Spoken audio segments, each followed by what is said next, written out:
和你回到那種盛夏，能夠沉醉懷抱外望窗紗，就這麼一個假日再乘涼，冰塊浸沒在紅茶，互抱着老掉也不怕。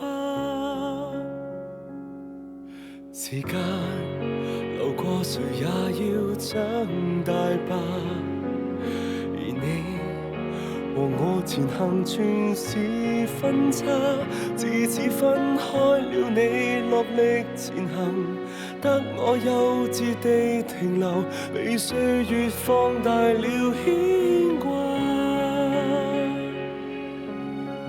幾千天近況幸福嗎？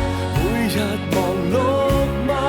仍然是那麼認真嗎？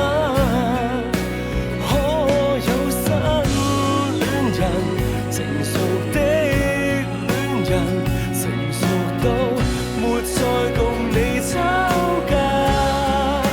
是我始終拒絕成長嗎？為何沒法裝作瀟灑？轉眼多少年，仍然想當年，仍然幼稚到又記起你，天真夠嗎？